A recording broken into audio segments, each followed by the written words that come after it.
ప్రజాప్రతినిధిగా ఉన్నా లేకపోయినా ఒకే రకంగా ప్రజాప్రతినిధి ఉన్నప్పుడు విరవీగేది లేదు, లేనప్పుడు కుంగిపోయేది కూడా లేదు.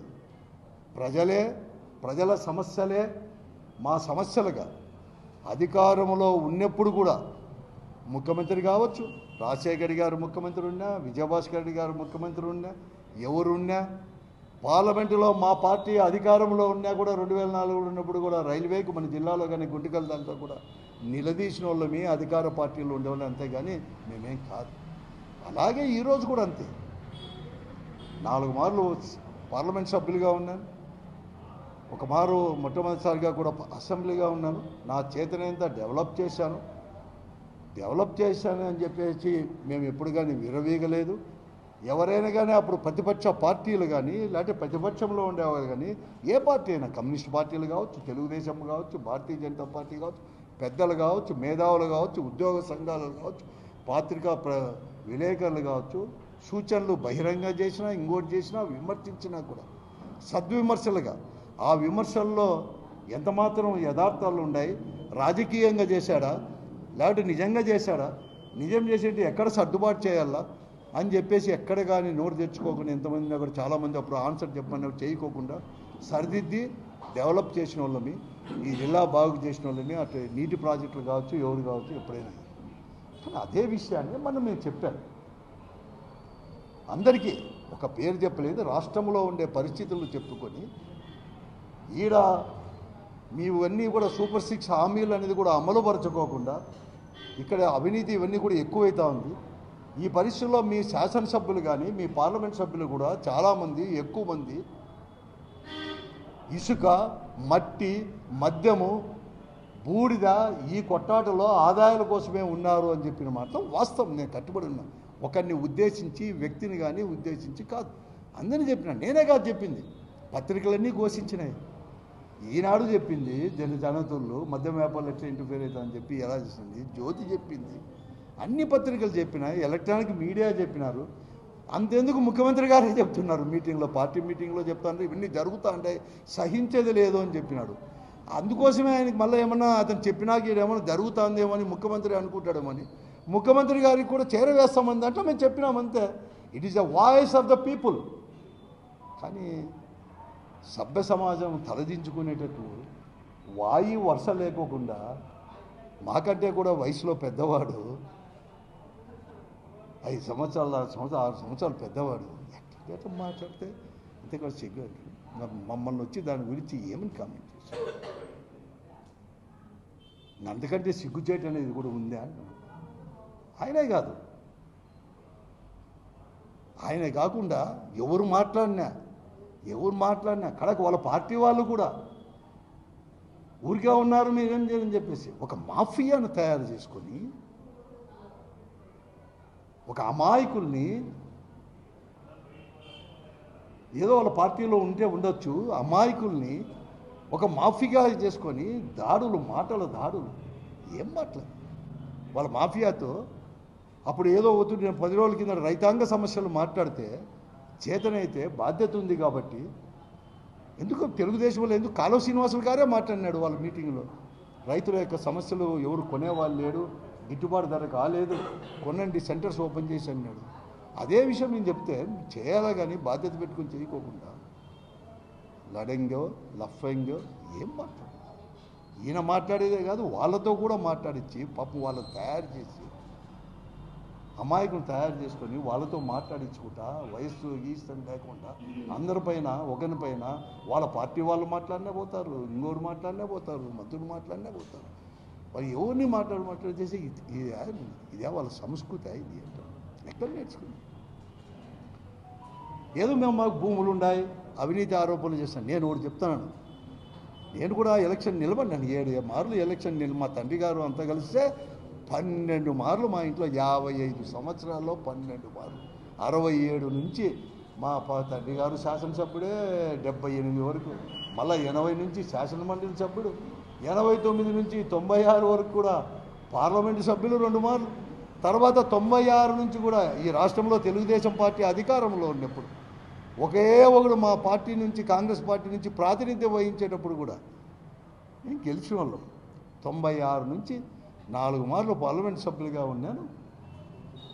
నేనే ఒక మారు వచ్చి శాసనసభ్యుడిగా ఉన్నాను.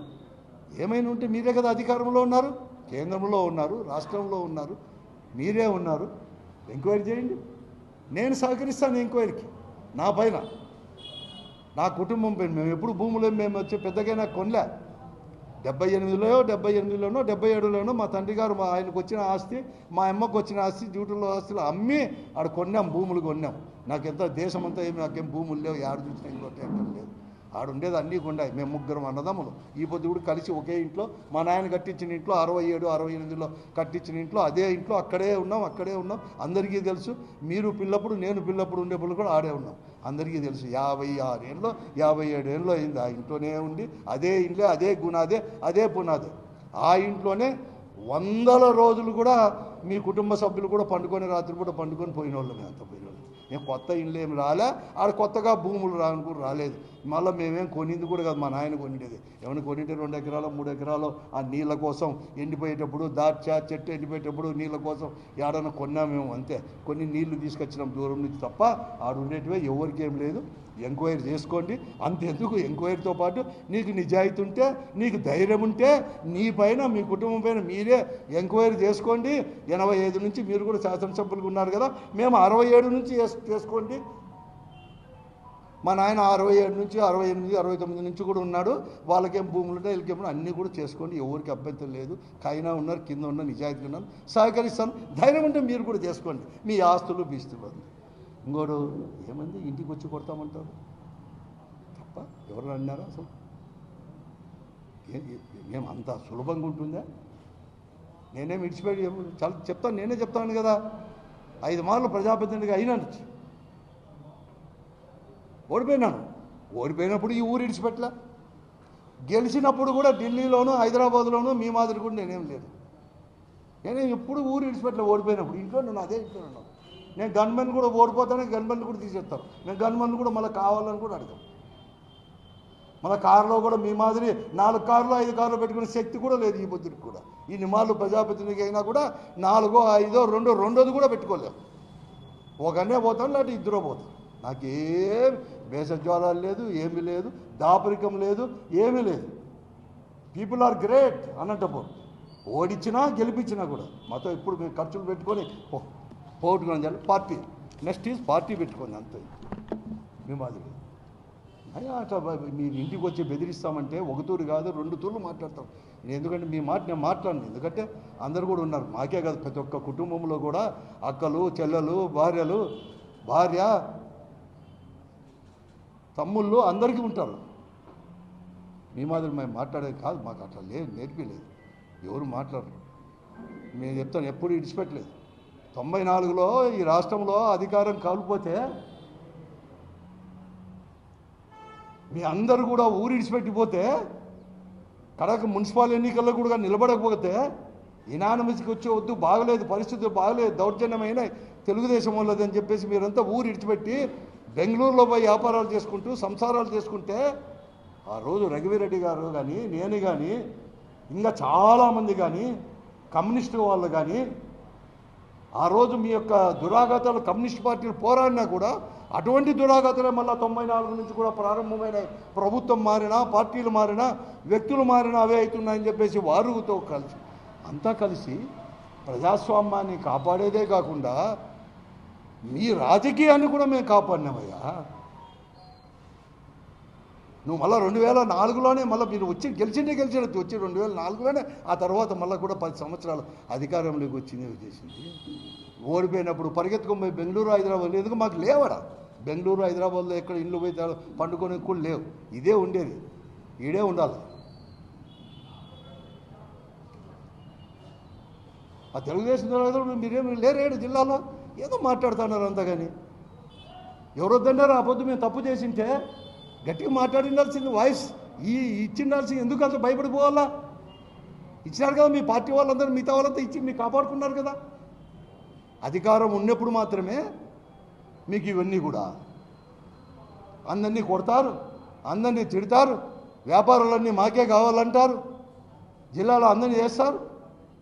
మళ్ళీ కొత్తగా ఇప్పుడు ఇంతవరకు లేదు, కానీ ఇప్పుడు మళ్ళీ కొత్తది ఇది జాడ పట్టుకుంది. మాఫియాని తయారు చేసుకుంటున్నాడు, వాళ్ళతో మాట్లాడిస్తాడు. అమాయకులు పాపం, కౌన్సిలర్లు కావచ్చు, ఇంకోరు కావచ్చు, వాళ్ళని పట్టుకొని వాళ్ళతో చేసుకొని ఏదంటే అది మాట్లాడిస్తావా? అట్లా భయపడే వాళ్ళం కాదు ప్రభాకర్ రెడ్డి గారు. ఎవరికి భయపడం, నిర్భయంగా మాట్లాడతాం ప్రజాస్వామ్య పద్ధతిలో. ఏం రాజకీయాలు ఏముంది, దానికి ఏముంది? నేను కూడా 4 మార్లు గెలిచాను. తాడిపిత్రుల్లో కూడా మాకు కూడా ఓటర్స్ ఉన్నారు, మా పార్టీకి ఉన్నారు. వస్తాం తాడిపిత్రికి కూడా. రా, నువ్వు అనంతపురంగా మేము వద్దన్నామా? ఎప్పుడు ఎవరిని కానీ వద్దనం అంటే అధికారులు ఏమి రాకూడదు అని శాసించేది ఏముంది? అసలు ప్రభుత్వం అనేది కూడా నేను చెప్తాను మళ్ళీ కూడా, ఎందుకంటే మీరు అడుగుతానని చెప్తున్నాను. పోలీసు వాళ్ళకు కూడా నేను, పోలీస్ డిపార్ట్మెంట్ కూడా చెప్తాను, ఐపీఎస్ ఐఏఎస్ ఆఫీసర్లకు అందరికి కూడా. ఏం మీరు లేరా? ప్రభుత్వం అనేది లేదా? అటువంటిది లేకపోతే మళ్ళీ మీరు ఎట్లా అధికారంలోకి వచ్చినారు? అదే పరిస్థితి ఉంటే ఎందుకు భయపడతాము? తాడిపిత్రులకు పోతాము, తాడిపిత్రుల్లో కూడా మళ్ళీ కూడా మీటింగులకు పెడతాను. ఒక జిల్లా అధ్యక్షునిగా, పార్టీ అధ్యక్షునిగా, పార్టీగా కూడా పెడతాను. ఏమవుతాం వస్తారు రాని, ఏం జరిగినా కూడా దాంట్లో ఎప్పుడు భయపడం. ఈ పశుబలమో జంతు బలమో, పశువుల కంటే జంతువుల కంటే కూడా వర్స్ట్గా బిహేవ్ చేస్తే ఎవరు ఓర్చుకునే వాళ్ళు లేరు, ఎవరు సహించే వాళ్ళు కూడా లేరు, ఎవరేం లేరు. నాకు పోతే ఉంటుంది, ప్రాణాలు పోతే పోతాయి, లేకుంటే లే, అంతేగాని ఇటువంటి వాళ్ళకి తావివ్వము. నీ మాఫియాకు కూడా తావివ్వము జిల్లాలో. నేను ఒకనే కాదు, నేనేదో పోటీ మొగని చెప్పడం లేదు, మా పార్టీ అంతా కూడా చెప్తున్నాను. అందరూ కలిసి ఆడే కాదు, ఆ నియోజకవర్గమే కాదు, ఏ నియోజకవర్గంలో అయినా కూడా అధికారం ఉన్నప్పుడు ఏ పార్టీ అయినా అధికారంలో ఉండిపోయి అటువంటి బిహేవ్ చేసిన వాళ్ళు ఈ పొద్దు ఏమైందో కూడా అందరికీ తెలుసు, చరిత్ర తెలుసుకోవాలా.